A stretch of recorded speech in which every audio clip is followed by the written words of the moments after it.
Nagsimula ang pelikula sa LA sa kalagitnaan ng gabi, kung saan nakilala natin ang ating bida, si Lou. Siya ay magnanakaw na kasalukuyang nagtatangkang sirain ang tarangkahan ng bakod sa bakuran ng Riles. Ilang sandali pa, nahuli siya ng security guard na nagulat nang makitang nasira ang gate.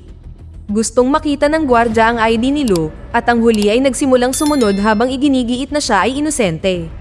Ngunit bigla niyang ninakaw ang relo ng gwardya at tumakas dala ang tarangkahan.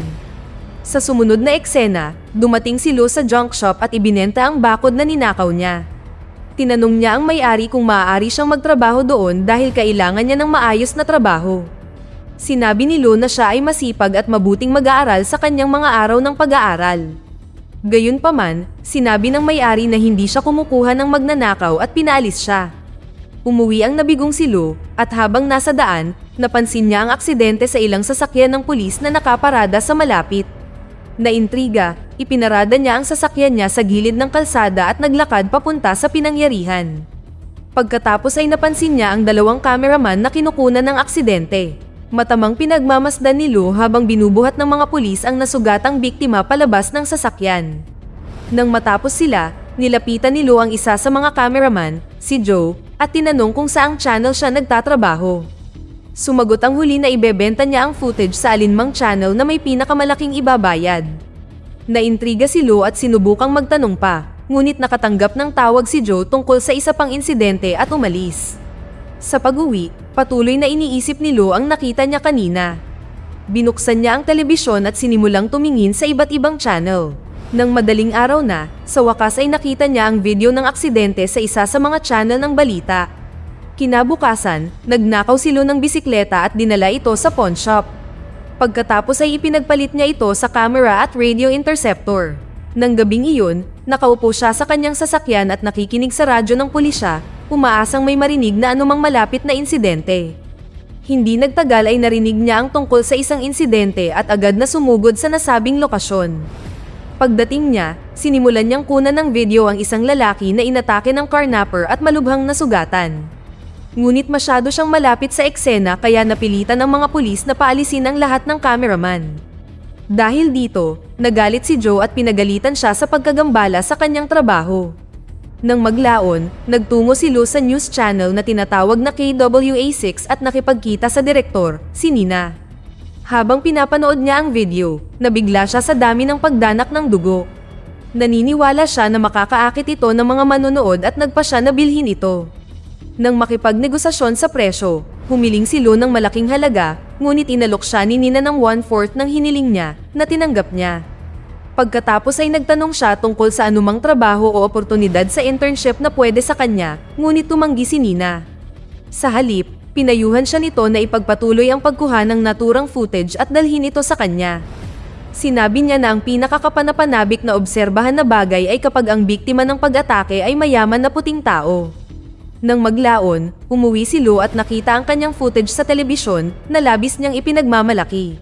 Sa umaga, nakita natin siya sa isang restaurant, naghihintay ng kung sino. Narito pala siya para interviewin ng isang binata na nagngangalang Rick dahil nangangailangan si Lou ng assistant. Ang lalaki ay dumating sa lalong madaling panahon at naging maliwanag na si Rick ay nahihirapan sa pananalapi at wala pang karanasan sa larangang ito. Gayunpaman, nagnegosasyon sila sandali at pumayag si Lou na bayaran siya ng maliit na halaga na $30 bawat gabi. Sa gabi, nakinig ang dalawa sa radyo ng pulisya sa kanilang sasakyan. Nang mabalitaan nila ang tungkol sa isang aksidente, inutusan ni Lou si Rick na basahin ng malakas ang mga direksyon habang nagmamaneho siya. Nagsimula siyang magmaneho ng napakabilis, na nagpakaba kay Rick at nagdulot sa kanya na magkamali sa direksyon. Dahil dito, huli silang dumating sa pinangyarihan ng 5 minuto, matapos makunan ng isa pang cameraman ang footage at dinala na ng ambulansya ang biktima. Ikinagalit ito ni Lou at pinagalitan si Rick sa kanyang pagkakamali. Di nagtagal, nalaman nila ang tungkol sa isa pang insidente at nagawa nilang makarating doon sa tamang oras. Natuklasan nila na may naganap na pagnanakaw sa isang bahay, ngunit walang interesanteng bagay. Kaya, habang abala ang mga pulis, pumuslit si Lou sa loob ng bahay. Tumingin siya sa kusina, at kalaunan ay nakakita siya ng mga butas ng bala sa refrigerator. Kumuha siya ng mga larawan at muling inayos ang mga larawan ng pamilya upang isama ang mga butas ng bala sa larawan. Palihim niyang ni-record ang mag-asawang biktima na nakikipag-usap sa mga pulis. Pagkatapos, ipinakita ni Lo ang footage kay Nina na labis na humanga. Dahil sila lang ang may footage ng totoong mukha ng biktima, tiwala siyang tataas ang kanilang ratings. Ang kanyang kasamahan ay hindi natutuwa sa ideya at nanindigan na ito ay trespassing. Gayunpaman, ipinagwalang bahala ni Nina ang kanyang pag-aalala at pinuri si Lo para sa mahusay na trabaho. Sa mga sumunod na araw, nakakuha sina Lo at Rick ng maraming bagong footage ng mga nakakatakot na insidente. Ipinagpatuloy ni Lo ang pagbebenta ng mga ito kay Nina at nakakuha ng malaking halaga ng pera. Sa kanyang kita, in-upgrade niya ang kanyang kagamitan at bumili ng mas mabilis na sasakyan para sa trabaho. Isang gabi, dumating si Lo sa isang aksidente sa sasakyan upang kumuha ng footage. Habang abala ang driver, lumapit siya sa bangkay sa di kalayuan at kumuha ng ilang video. Inilipat pa niya ang katawan sa isang lugar na naliliwanagan ng headlight para makakuha siya ng mas magandang larawan. Nang maglaon, ipinakita niya ang footage kay Nina na muling humanga. Pagkatapos niyang ibigay sa kanya ang kanyang bayad, sinamantala ni Lo ang pagkakataong anyayahan siya sa isang date. Bagamat mukhang may gusto si Nina sa kanya, tumanggi siya at sinabing mas gusto niyang panatilihing propesyonal ang kanilang relasyon. Ngunit sa sumunod na eksena, nakita natin na nagawa ni Lo na makipag-date kay Nina sa restaurant. Hiniling niya sa kanya na maging kasintahan niya, ngunit ang sabi ni Nina ay pinagbigyan lang siya bilang paggalang. Pagkatapos ay ipinaalala sa kanya ni Lo na ang istasyon niya ay may pinakamababang rating sa lugar bago siya nagsimulang magbenta ng kanyang mga video. Binantaan niya siya, sinabing kung hindi niya tatanggapin ang kanyang alok, hihinto siya sa pagbebenta ng footage sa kanya. Nang makita ni Nina ang kanyang bagong ugali, nabigla siya at walang ibang pagpipilian kundi ang sumunod sa kanyang kahilingan. Kinabukasan, may bumagsak na eroplano sa lugar, ngunit pagdating ni Lo, natuklasan niya na may nakakuha na ng lahat ng footage. Nabigo, nagawa niyang mag-video lamang ng ilang random na clip at kalaunan ay iniharap ito kay Nina. Ikinagalit niya ito at pinarusahan siya dahil sa hindi pagkuha ng mga eksklusibong video. Si Lo na nabigo ay bumalik ng bahay at sumigaw sa harap ng kanyang salamin bago ito binasag. Nang maglaon, nalaman niya mula sa balita na si Joe ang unang nakakuha ng footage. Sa sobrang galit, nagmamadaling pumunta si Lo sa bahay nito at sinabutahe ang preno ng kanyang van. Di nagtagal, nang umalis si Joe para magtrabaho, nasangkot siya sa kakilakilabot na aksidente sa sasakyan. Agad na sumugod sina Rick at Lo sa eksena, at sinimulan ng huli ang pag-record sa kanyang katunggali na nahihirapan hanggang sa mamatay. Dahil dito ay lubhang hindi mapalagay si Rick at hiniling niya kay Lo na huminto. Gayunpaman, ipinagwalang bahala ng baliw ang kanyang mga alalahanin, iginiit na kailangan nilang gawin ang kanilang trabaho. Pagkalipas ng ilang araw, narinig ni Lo ang isang ulat sa radyo ng pulisya tungkol sa pamamaril sa isang marangyang bahay.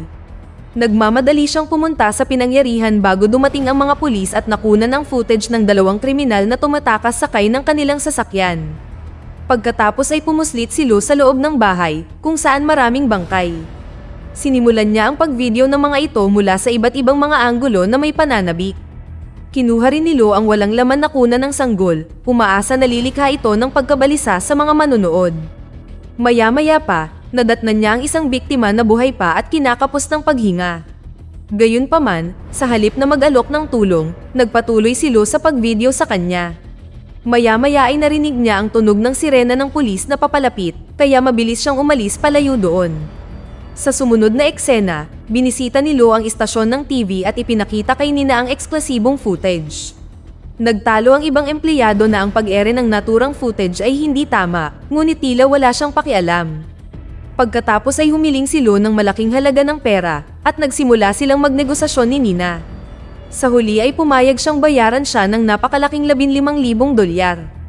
Ngunit hindi nasiyahan si Lo dito at sinimulan niyang ipaliwanag ang kanyang mga kondisyon.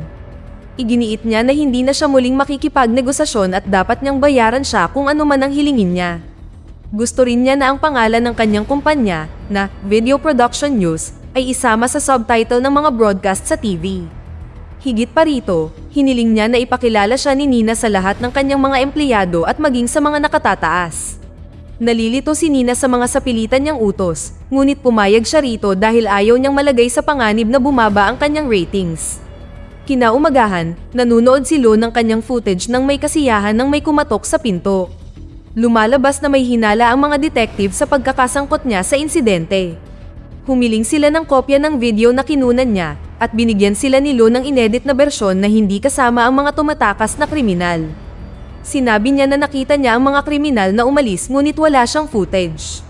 Pagkaalis ng mga detective, hinanap ni Lo ang plaka ng mga kriminal sa internet at nakita ang isa sa kanilang mga bahay.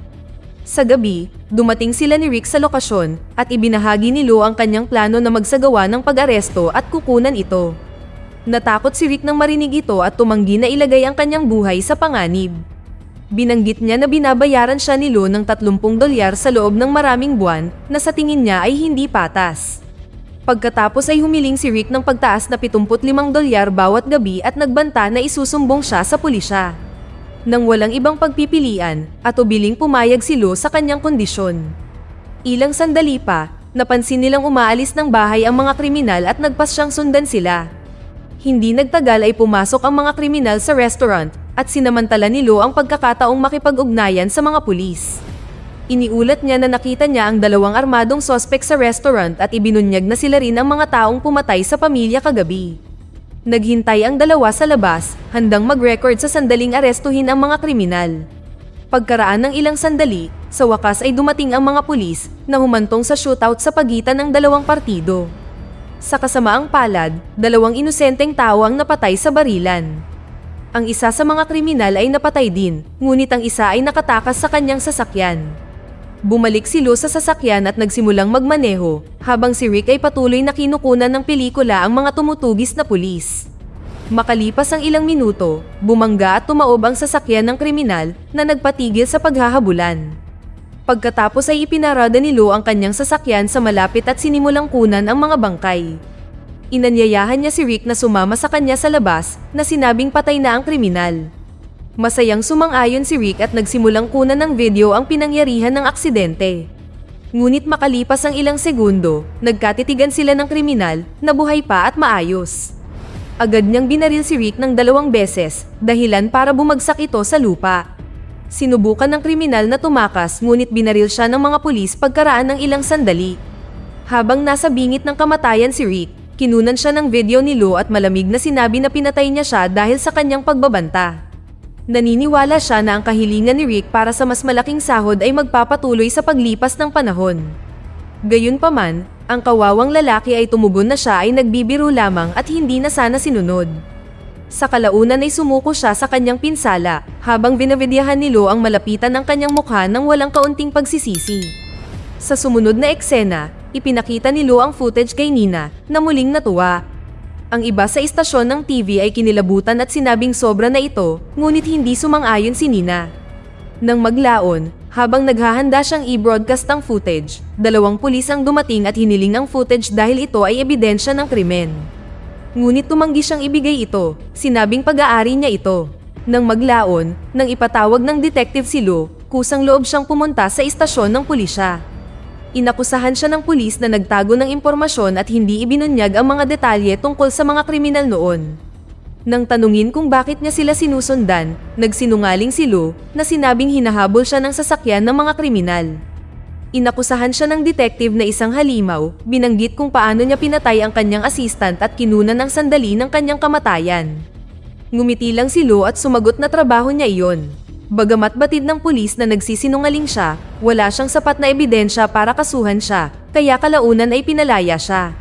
Sa huling eksena, nakita natin si Lo na bumili ng 2 van at umarkila ng isang pangkat ng 3 tao upang palawakin ang kanyang negosyo. Iginiit niya na hindi niya sila babayaran sa ngayon ngunit naniniwala siyang matututo sila ng mahahalagang kasanayan sa buong proseso. Sa malamig na tono, ipinahayag niya na hinding-hindi niya hihilingin sa kanila na gumawa ng anumang bagay na hindi niya gagawin sa kanyang sarili.